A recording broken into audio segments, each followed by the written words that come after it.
Shalom, salam sejahtera bagi kita semua. Senang berjumpa kembali dengan Bapak Ibu di channel Getsemani Ministry dalam khotbah epistel di minggu ke-10 setelah Trinitatis 4 Agustus 2024. Sebelum kita mendengarkan penjelasan khotbah pada minggu ini, mari kita berdoa terlebih dahulu. Bapa di dalam surga, kami rindu kembali merenungkan firman-Mu. Bukalah mata rohani kami supaya kami sungguh-sungguh mengerti kebenaran-Mu. Kristus Yesus kami berdoa. Amin. Firman Tuhan yang menjadi khotbah epistel diambil dari Yohanes pasal yang ke-6 ayat 24 sampai dengan ayat yang ke-35. Demikian firman Tuhan. Ketika orang banyak melihat bahwa Yesus tidak ada di situ dan murid-muridnya juga tidak, mereka naik ke perahu-perahu itu lalu berangkat ke Kapernaum untuk mencari Yesus. Ketika orang banyak menemukan Yesus di seberang laut itu, mereka berkata kepadanya, "Rabi, bila mana engkau tiba di sini?" Yesus menjawab mereka, "Aku berkata kepadamu, sesungguhnya kamu mencari aku bukan karena kamu telah melihat tanda-tanda, melainkan karena kamu telah makan roti itu dan kamu kenyang. Bekerjalah bukan untuk makanan yang dapat binasa, melainkan untuk makanan yang bertahan sampai kepada hidup yang kekal, yang akan diberikan anak manusia kepadamu, sebab dialah yang disahkan oleh Bapa Allah dengan materainya." Lalu kata mereka kepadanya, "Apakah yang harus kami perbuat supaya kami mengerjakan pekerjaan yang dikehendaki Allah?"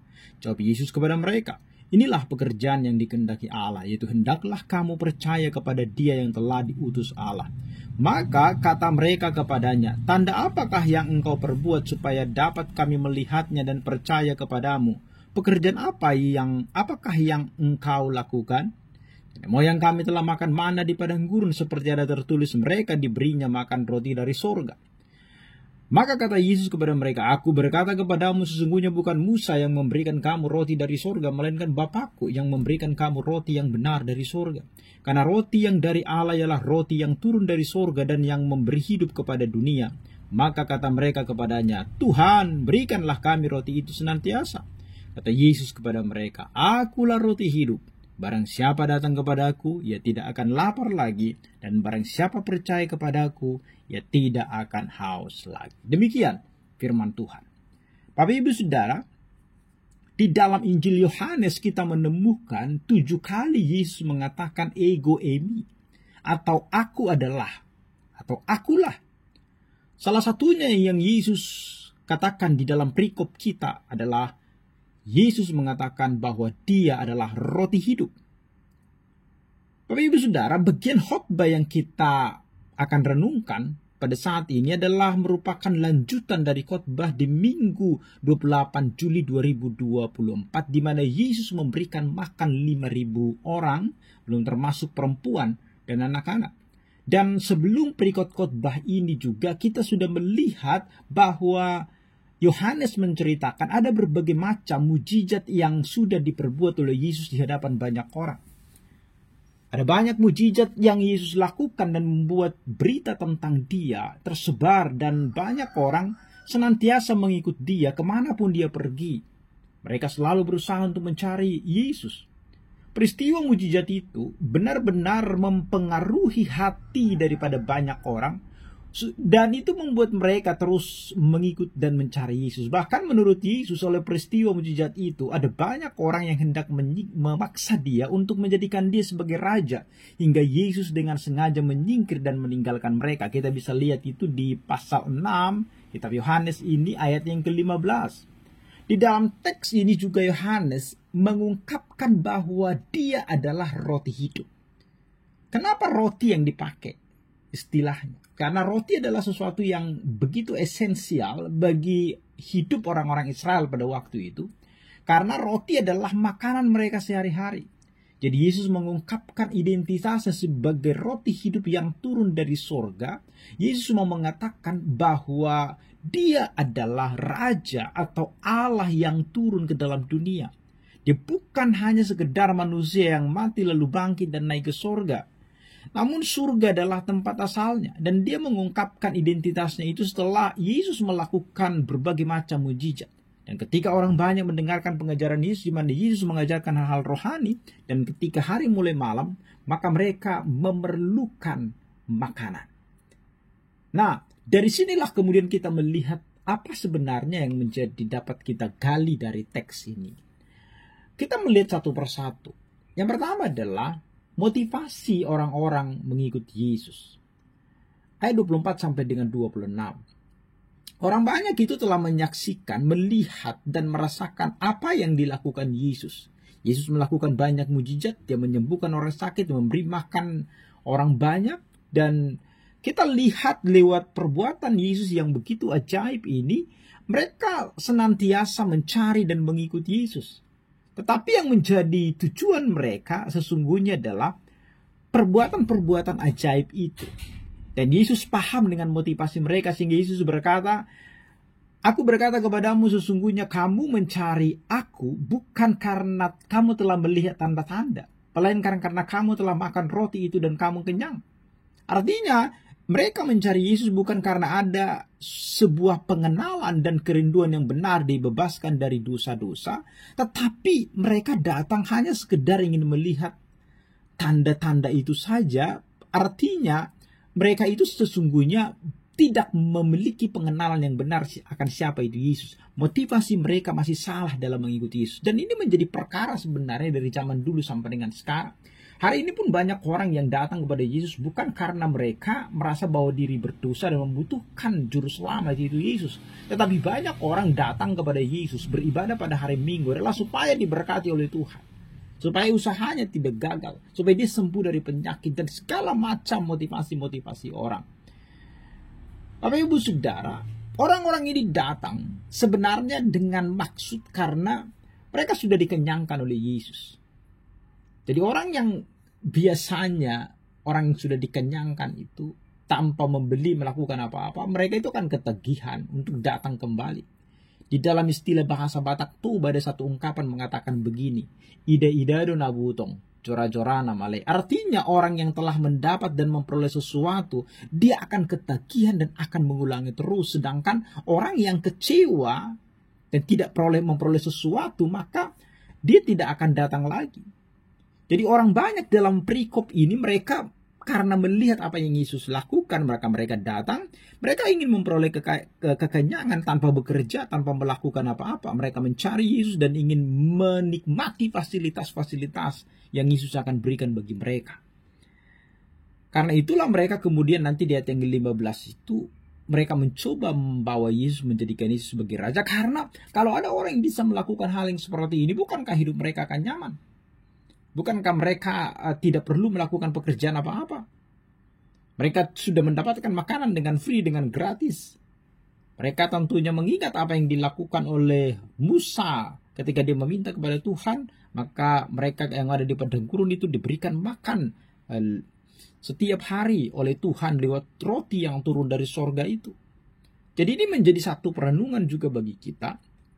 Motivasi apa yang membuat kita datang kepada Yesus sampai dengan sekarang? Apa yang menjadi motivasi kita? Apakah kita ingin diberkati? Yes, kita semua pengen diberkati. Tapi itukah tujuan utama kita? Sesungguhnya ketika kita datang kepada Yesus harus dengan motivasi yang benar. Karena kita butuh Yesus. Dia adalah juru selamat kita. Kita mau percaya kepada Yesus. Kita mau menyadari dan mengakui dosa-dosa kita. Dan meninggalkan dosa itu. Itulah tujuan kita datang sesungguhnya kepada Yesus. Dan Yesus datang ke dalam dunia ini bukan mencari orang benar, tapi mencari orang yang terhilang, orang yang berdosa. Dan kita adalah orang-orang berdosa itu. Yesus datang untuk kita. Maka ketika kita mengikuti Yesus pun karena kita ingin melakukan, memberikan yang terbaik, karena Tuhan sudah menebus kita. Yang kedua, Bapak Ibu Saudara, 27 sampai 29 itu, Yesus mau kita melakukan pekerjaan yang dikehendaki oleh Tuhan. Yesus mengingatkan dan menegur orang banyak supaya mereka bekerja bukan untuk makanan yang dapat binasa. Karena itu yang menjadi tujuan orang paling banyak.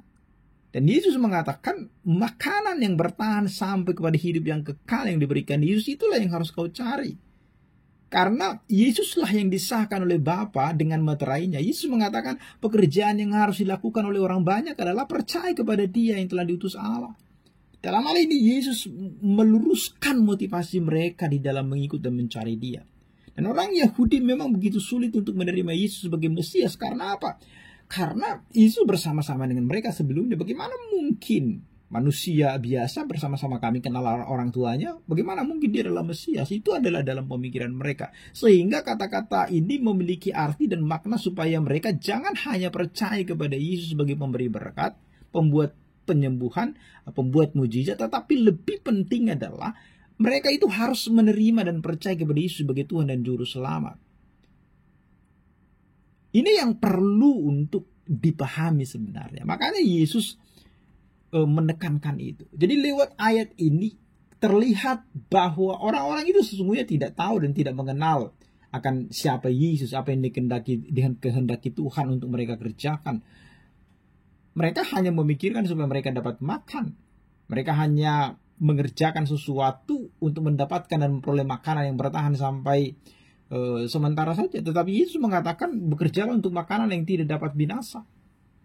Jadi sering sekali orang mencari Tuhan, mereka bingung, bahkan salah tentang apa yang dikehendaki Tuhan di dalam kehidupan mereka, apa yang harus dilakukan. Yesus sebenarnya tegas mengatakan yang harus kita kerjakan adalah percaya kepadanya dan telah diutus oleh Allah.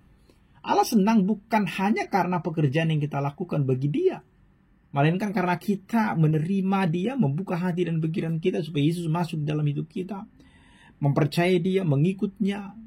Seperti yang dikatakan di Yohanes 6 ayat 40, sebab inilah kehendak Bapakku, yaitu supaya setiap orang yang melihat anak dan percaya kepadanya beroleh hidup yang kekal, dan supaya aku membangkitkannya pada akhir zaman. Jadi kehidupan rohani, iman kita harus dibangun di atas pengakuan percaya kepada Yesus. Jadi Yesus menyingkapkan dirinya bagi kita bahwa Dia adalah Allah. Kita mengaku menerima percaya bahwa Yesus adalah Mesias, Anak Allah yang hidup, dan keselamatan itu hanya kita bisa dapatkan di dalam Kristus. Makanya di dalam Kisah Para Rasul pasal 4 ayat 12 mengatakan, dan keselamatan tidak ada dalam siapapun selain di dalam Dia, sebab di bawah kolong langit ini tidak ada nama lain yang diberikan kepada manusia yang olehnya kita dapat diselamatkan. Jadi hanya di dalam nama Yesus keselamatan itu. Ini yang harus jelas bagi kita. Pekerjaan yang Tuhan inginkan itu adalah kita percaya kepada Dia. Yang ketiga, Yesus adalah roti hidup yang menjadi tema khotbah kita. Apa yang Yesus katakan bahwa Dia adalah roti, sesungguhnya berawal dari permintaan orang banyak akan tanda yang dapat mereka lihat. Karena sebelumnya Yesus telah memberikan makan 5.000 orang, dan itu menjadi satu hal yang melekat di dalam pemikiran mereka. Maka mereka berkata kepada Yesus bahwa nenek moyang mereka selalu diberi makan gratis oleh Musa selama di padang gurun. Dan ini menjadi magnet bagi mereka untuk mengikuti Yesus. Tanda-tanda yang diberikan Yesus dan makanan gratis yang diberikan. Dengan pernyataan itu, Yesus kembali mengoreksi cara pandang motivasi mereka di dalam mencari Yesus. Bahwa seharusnya yang mereka butuhkan sesungguhnya lebih daripada makanan yang sebentar itu akan lenyap. Lebih daripada makanan secara fisik. Mereka sebenarnya membutuhkan yang namanya makanan rohani. Yesus mengajar orang banyak tersebut dengan berkata bahwa bukan Musa yang memberikan mana makanan gratis itu kepada mereka pada waktu itu, melainkan Bapakku lah yang memberikannya. Karena itu makanan itu dari surga, bukan Musa yang memberikan, Bapa yang memberikan itu. Orang banyak langsung meminta kepada Yesus supaya mereka diberi roti tersebut. Ketika itu Yesus berkata, akulah roti hidup, barang siapa datang kepadaku ia tidak lapar lagi, dan barang siapa percaya kepadaku tidak akan haus lagi. Yesus memperbandingkan dirinya yang adalah roti hidup, itu roti yang memberi hidup, dengan mana yang pernah dimakan oleh moyang Israel. Mana yang bersifat sementara, karena ketika dimakan diselesai, akan kembali ke jamban. Dia tidak bisa memberikan mereka ketika dimakan mereka akan hidup selama-lamanya. Tidak bisa, tetap juga mereka harus mengalami yang namanya kematian. Yesus menyebut dirinya roti hidup, mau menunjukkan bahwa ketika Yesus mengatakan itu, mereka akan dikenyangkan selama-lamanya. Mereka tidak akan memiliki rasa haus lagi. Karena apa? Karena hidup yang kekal itu sudah menjadi miliknya. Jadi ketika Yesus mengatakan Al-Qur'an roti hidup, barang siapa datang kepadaku ia tidak akan lapar lagi, dan barang siapa percaya kepadaku ia tidak akan haus lagi. Yesus mau mengatakan bahwa Dia adalah sumber kehidupan yang utama, karena Dia adalah roti hidup. Tanpa Dia orang tidak bisa memperoleh kehidupan yang kekal. Dan kemudian kedua, orang dapat menikmati roti itu dengan datang dan percaya kepada Yesus. Barang siapa melakukan itu, dia tidak akan lapar dan haus lagi. Artinya Yesus memuaskan dahaga. Yesus memuaskan rasa lapar manusia satu kali untuk selamanya. Ini bukan berbicara tentang fisik, Bapak Ibu Saudara, tapi ini berbicara tentang makna rohani. Jadi manusia makan roti untuk memuaskan rasa lapar fisik dan menyokong kehidupan fisik. Dan kita sekarang diajarkan untuk memuaskan rasa lapar rohani, menyokong kehidupan rohani, dan itu hanya bisa kita temukan lewat Yesus Kristus. Maka Yesus tidak heran menyebut dirinya adalah roti hidup, tetapi roti ya harus dimakan untuk menyokong hidup. Demikianlah Kristus harus tinggal di dalam hidup kita. Kita harus percaya kepadanya. Bagaimana kita memperoleh keselamatan itu? Itu menerima Yesus sebagai roti hidup itu. Berarti hidup kita di dalam Kristus itu, kita akan memperoleh keselamatan. Hidup di dalam keselamatan berarti hidup berkelimpahan atau kita tidak akan kelaparan lagi. Karena ini bukan bicara, sekali lagi, bukan bicara tentang hal jasmani. Jangan bilang nanti kalau sudah percaya kepada Yesus maka tidak perlu makan jasmani lagi. Itu adalah kebodohan itu. Yang Yesus maksudkan adalah ketika kita memakan roti surga, yaitu Yesus itu dalam pengertian rohani, maka kita memiliki hidup yang kekal. Orang yang memiliki hidup yang kekal tidak perlu lagi untuk memikirkan hal-hal yang lain. Misalnya tentang makan dan minum. Maka Yesus mengatakan mereka tidak memerlukan minum lagi. Karena kalau kita mau makan makanan seperti mana itu atau air itu, kita akan haus dan kita akan kelaparan lagi. Tetapi ketika kita memakan yang disebutkan itulah roti hidup itu, maka kita tidak akan pernah kelaparan lagi. Kita tidak akan mencari kepuasan lagi di tempat yang lain. Karena hanya di dalam Kristus kemudian kita mengalami kelegaan, kita mengalami namanya kelepasan, kita mengalami yang namanya pemenuhan rasa lapar dan rasa haus secara rohani itu. Apa yang menjadi kesimpulan bagi kita? Pertama, ikut dan carilah Yesus lebih daripada berkat yang diberikan. Berkat dan mujizat hanyalah sarana. Karena itu yang perlu bagi kita adalah bagaimana kita memiliki Yesus yang adalah sumber berkat dan mujizat itu.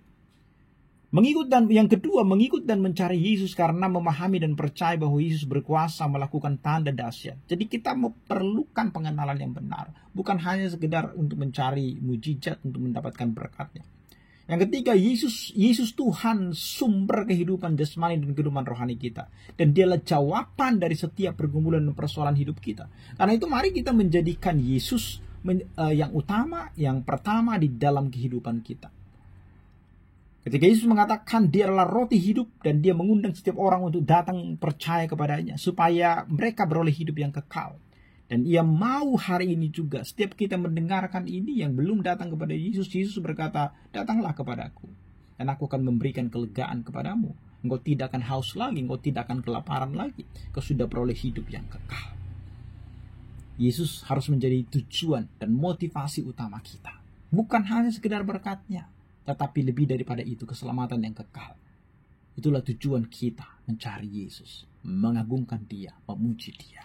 Amin, mari kita berdoa. Tuhan, terima kasih untuk anugerah-Mu bagi kami. Kami sudah boleh merenungkan firman-Mu menjadi khotbah epistel di dalam minggu kali ini. Biarlah Tuhan menolong setiap kami untuk boleh merenungkan firman-Mu dan kami melakukan itu dalam hidup kami. Dalam Kristus Yesus kami berdoa dan bersyukur kepada-Mu. Haleluya. Amin.